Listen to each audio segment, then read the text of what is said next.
Hello and welcome to Wisdom Trek. This is Guthrie Chamberlain, and I'm your guide to wisdom and creating a living legacy. Thank you for joining us for our 7-day-a-week, 7 Minutes of Wisdom podcast. This is day 101 of our trek, and yesterday we came to understand that life is like working in a farm field. We need to take time to look up in gratitude, look around to help others, and then focus on the work at hand. Today we want to understand how life is like a clock. In celebration of passing the milestone of our 100th day on our Wisdom Trek, we have a special gift that we're giving out to 7 of our fellow trekkers to show our appreciation to our faithful team members. On October 5th, we will be having a drawing and we'll be giving away 7 Wisdom Trek t-shirts. There is an entry form on the main Basecamp page of wisdom-trek.com, and you can enter once per day during the month of September. Thank you so much for coming along with us each day on our Wisdom Trek. We are recording our podcast from our studios in the Big House in Marietta, Ohio today. I was able to finish cleaning the woodwork and the floors in our dining room this morning, and tomorrow morning I should be able to start applying polyurethane on the woodwork. Now there's a significant amount of woodwork in the dining room, so time will tell how much I'm able to accomplish this week. Outside the house, our newest twin fawns and their mothers spent a few moments outside our office windows this morning. Our office is on the 2nd floor with large windows, and it was nice to observe them unnoticed. The fawns must be very young based on their size and the spots that are still clearly visible. The pair of hawks also graced us with some acrobatics today, which was very interesting. It has been a pleasant day of work with focus on both our client work and our podcasting today. We are making progress on both of those areas. It is time today, though, to break camp and head out on our trek. And as we do, you check your clock on your phone to determine the departure time this morning. You do some quick calculations to estimate how far that we'll be able to travel today, if everything goes according to your planned hike. But then it dawns on you that life is like a clock in so many ways. While there is a certain reality to time, the measure of time, such as a clock, is a man-made creation, or as Albert Einstein would put it, time is an illusion. Yet nearly every moment of our lives is controlled by this clock. The clock tells us when to get up, when to go to work, when to eat, when to go home, and then when to sleep. And then the cycle repeats itself each day. We need to be careful on how much we allow the clock to control us. As H.G. Wells put it, we must not allow the clock and the calendar to blind us to the fact that each moment of life is a miracle and mystery. And I would say we need to live a life that is rich and satisfying. As we continue on our trail today, let us examine the different ways that life is like a clock. In our first analogy, within the created limitations of time, man has set his own boundaries, sort of defining life in quarters, just as the clock has its time measured in fourths. The first quarter of our life is childhood, the second is young adulthood, the third, mature adulthood, and the fourth is old age.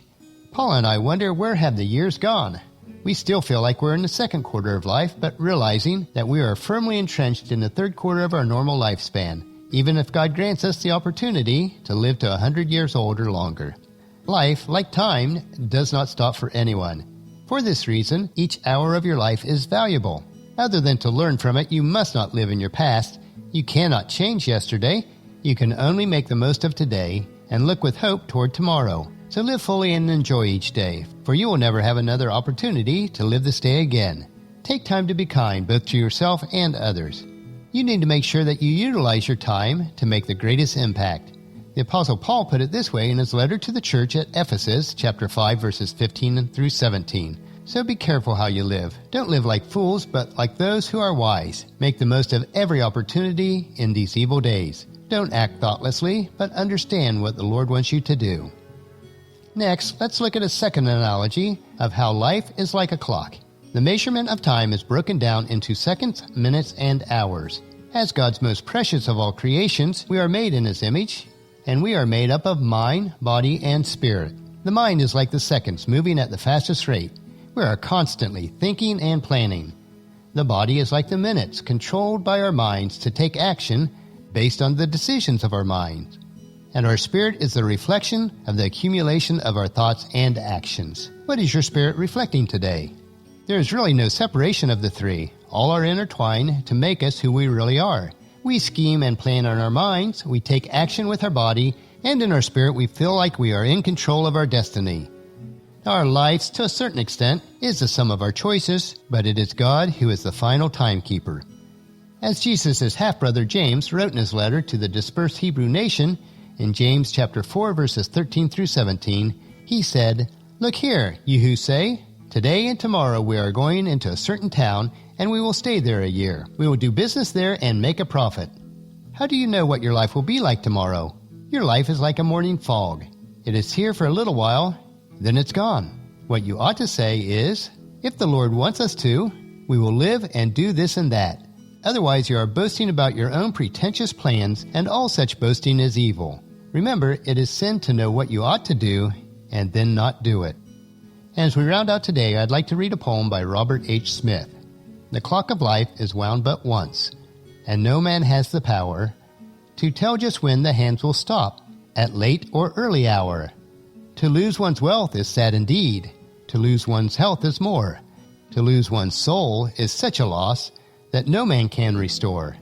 The present only is your own. So live, love, toil with a will. Place no faith in tomorrow, for the clock may then be still." Today we are reminded that life is like a clock. Let us be mindful to spend our time wisely the few days that we have on this trek of life. But until then, let's keep moving forward each day.